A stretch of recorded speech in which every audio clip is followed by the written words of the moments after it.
अपने नए programme news on map के माध्यम से दृष्टि आईएएस ने आप सभी के लिए एक नई पहल की है। हमारा उद्देश्य मानचित्रों के प्रयोग द्वारा हालिया समय में सुर्खियों में रहे महत्वपूर्ण जगहों की भौगोलिक स्थिति की सभी जानकारियों को आप सभी तक आसानी से पहुंचाना है। इस सत्र में हमने 5 स्थानों को लिया है, जो हैं अर्जेंटीना, मलावी, बोत्सवाना, जिम्बाब्वे और भूटान। आइए इन सभी स्थानों में से प्रत्येक को विस्तार से समझते हैं। पहला स्थान है अर्जेंटीना, जो चर्चा में रहा है। हाल ही में अर्जेंटीना G20 शिखर सम्मेलन की मेजबानी करने के कारण खबरों में रहा है, जो कि दुनिया की सबसे बड़ी उन्नत और उभरती हुई अर्थव्यवस्थाओं का समूह है और जो दुनिया की 2/3 आबादी का प्रतिनिधित्व करता है। इसके अलावा G20 के पास वैश्विक सकल घरेलू उत्पाद का 85% और वैश्विक व्यापार की 75% से अधिक भागीदारी है। अर्जेंटीना दक्षिण अमेरिका के दक्षिणी भाग के आधे से अधिक हिस्से में स्थित है।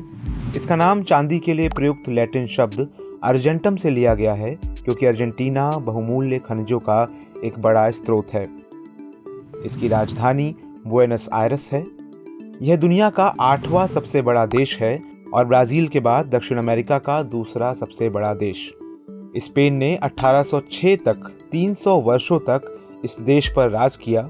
जब ब्रिटिश सेना ने स्पेनिश सेना पर प्रभुत्व प्राप्त कर लिया, तब अर्जेंटीना पर स्पेन की पकड़ ढीली हो गई और अंततः 1816 में इसने स्वतंत्रता प्राप्त की।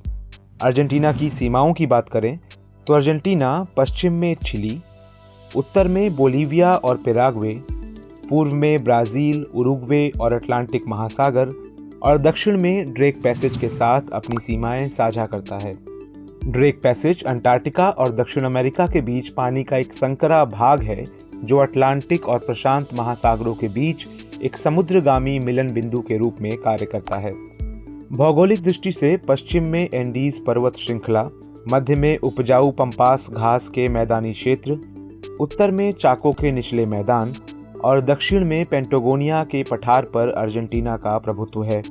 इसके जल 2 प्रमुख महासागरीय धाराओं, उष्ण ब्राजीलियन धारा और शीत फॉकलैंड धारा से प्रभावित हैं। दक्षिणी कोन कॉमन मार्केट या मर्कोसुर अर्जेंटीना का सबसे महत्वपूर्ण व्यापारिक समझौता है। इसमें अर्जेंटीना, ब्राज़ील, पेराग्वे, उरुग्वे और वेनेजुएला, जो कि अब निलंबित है, शामिल हैं। अर्जेंटीना ब्रिटिश शासित फॉकलैंड द्वीप समूह पर अपना दावा करता है। आगे जिन स्थानों की हम चर्चा करेंगे वे हैं मलावी, बोत्सवाना और जिम्बाब्वे। ये अफ्रीकी देश सुर्खियों में इसलिए थे क्योंकि भारत के उपराष्ट्रपति ने हाल ही में उनका दौरा किया था। पहले मलावी की बात करते हैं। इसकी राजधानी लिलोंगवे है। मलावी एक ब्रिटिश संरक्षित देश था जिसे भंग कर दिया गया था और 1964 में मलावी एक स्वतंत्र देश बन पाया। मलावी एक स्थल रुद्ध देश है जो पूर्व, दक्षिण और दक्षिण पूर्व में मोजाम्बिक और पश्चिम में जाम्बिया और पूर्व और उत्तर पूर्व में तंजानिया से घिरा हुआ है। मलावी का भू परिदृश्य यानी लैंडस्केप 4 मौलिक क्षेत्रों, ईस्ट अफ्रीकन या ग्रेट रिफ्ट वैली, पठार, हाईलैंड्स यानी उच्च भूमि और पृथक पहाड़ों में विभाजित किया जा सकता है। ईस्ट अफ्रीकन रिफ्ट वैली इस देश की प्रमुख विशेषता है और यह देश के उत्तर से दक्षिण तक फैला हुआ है और उत्तर में मलावी झील और दक्षिण में शायर नदी घाटी को समाहित किए हुए है। मलावी का तंजानिया के साथ मलावी झील की सीमा को लेकर विवाद है। मध्य मलावी का पठार कुल भाग का लगभग 3/4 हिस्से को घेरे हुए है। मलावी दुनिया के सबसे गरीब देशों में से एक है, जिसका मानव विकास सूचकांक या HDI 0.418 है, जो 187 देशों में से 171वें स्थान पर इस देश को पहुंचाता है। अब आते हैं अगले स्थान पे, जो है बोत्सवाना। बोत्सवाना की राजधानी गैबोरोन है। 1910 में आज के बोत्सवाना के दक्षिण में स्थित देशों ने दक्षिण अफ्रीका का एक संघ बनाया, जो मुख्य रूप से श्वेत डच और ब्रिटिश द्वारा नियंत्रित था। बोत्सवाना दक्षिण अफ्रीका से मुक्त और स्वतंत्र होना चाहता था और अंततः 1966 में इसने ब्रिटेन से अपनी स्वतंत्रता प्राप्त की। यह एक स्थल रुद्ध देश है जो पश्चिम और उत्तर में नामीबिया, उत्तर में एक संकरी पट्टी द्वारा जाम्बिया और पूर्व में जिम्बाब्वे और पूर्व तथा दक्षिण में दक्षिण अफ्रीका द्वारा घिरा हुआ है। मोलोपो नदी दक्षिण अफ्रीका और बोत्सवाना के बीच एक भौगोलिक सीमा बनाती है। देश की आबादी मुख्य रूप से त्सवाना है, जो बंटू भाषा बोलती है।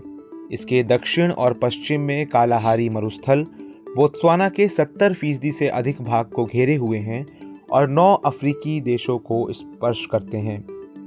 हालांकि कालाहारी यथार्थ रूप में एक मरुस्थल नहीं है, क्योंकि अधिकांश मरुस्थलों की तुलना में यहाँ हर साल अधिक वर्षा होती है। देश का अधिकांश भाग सवाना नामक घास के मैदान से घिरा हुआ है। सबसे सामान्य वृक्ष यहाँ के बाओबाब पेड़ हैं और कुछ बाओबाब के वृक्ष तो 2000 वर्ष पुराने हैं। संसाधनों के हिसाब से बोत्सवाना की हीरा खदानें सामूहिक रूप से दुनिया के सबसे बड़े हीरे के भंडारों में से एक हैं। बोत्सवाना में एड्स एक महामारी के रूप में प्रचलित है और यह एड्स के प्रसार दर के संबंध में शीर्ष 3 देशों में से एक है। अगला स्थान जिसके बारे में हम चर्चा करेंगे वह है जिम्बाब्वे। इसकी राजधानी हरारे है, जिसे पूर्व में सेल्सबरी कहा जाता था। औपनिवेशिक शासनकाल की लंबी अवधि के बाद जिम्बाब्वे ने 1980 में अंतर्राष्ट्रीय स्तर पर मान्यता प्राप्त कर स्वतंत्रता हासिल की। जिम्बाब्वे, जिसे पहले रोडेशिया के नाम से जाना जाता था, अफ्रीका के दक्षिणी हिस्से में स्थित एक स्थल रुद्ध देश है।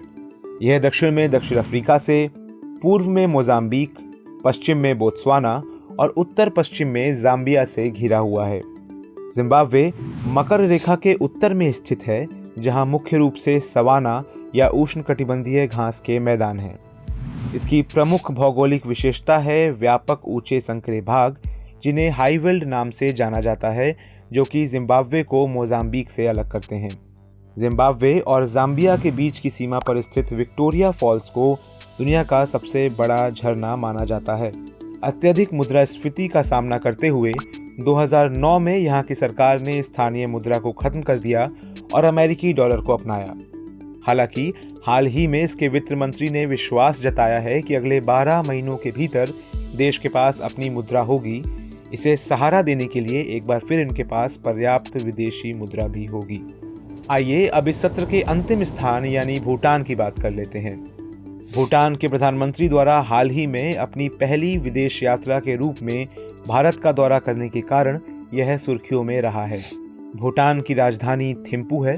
भूटान का भूटानी नाम ड्रक यूल है, जिसका अर्थ है थंडर ड्रैगन की भूमि, और यह 1970 के दशक से बाहरी लोगों के लिए खुलना शुरू हुआ। भूटान चीन और भारत के बीच फैला एक लैंड लॉक्ड यानी स्थल रुद्ध देश है। भारत और चीन के बीच इसकी स्थिति उस देश को काफ़ी भू राजनीतिक महत्व देती है, क्योंकि यह कई प्रमुख हिमालयीय पर्वतीय दर्रों को नियंत्रित करता है। भूटान 3 मुख्य भौगोलिक क्षेत्रों में विभाजित है। पहला है निचली भूमि या द्वार मैदान, जो भारत के साथ इसकी दक्षिणी सीमा बनाते हैं। फिर लघु या निम्न हिमालय में पारो, पुनाखा, थिम्पू जैसी उपजाऊ घाटियां शामिल हैं, जो इसके मध्य भाग को घेरे हुए हैं। और अंत में वृहद हिमालय इसके पूरे उत्तरी भाग में फैला हुआ है। दक्षिणी द्वार मैदान में भूटान की सीमा भारतीय राज्यों पश्चिम बंगाल और असम के साथ लगती है। भूटान पूर्व में अरुणाचल प्रदेश और दक्षिण पश्चिम में सिक्किम के साथ भारतीय सीमाओं को साझा करता है।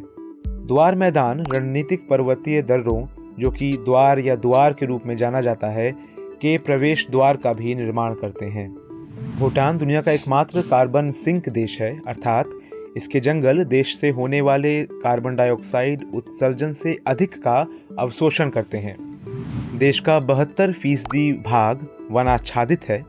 असल में भूटान के संविधान में भी अपनी भूमि के 60% हिस्से को वनाच्छादित रखने की बात कही गई है। भूटिया यहाँ का सबसे बड़ा जातीय समूह है और भूटान की आबादी का लगभग आधा हिस्सा है। भूटान की लगभग 3/4 आबादी मुख्यतः तिब्बती किस्म के बौद्ध धर्म का अनुसरण करती है। जीडीपी को एक आर्थिक सूचकांक के रूप में उपयोग करने के बजाय भूटान सकल राष्ट्रीय खुशी के माध्यम से अपने समग्र स्वास्थ्य को मापता है। न्यूज़ ऑन मैप के आज के सेशन में बस इतना ही।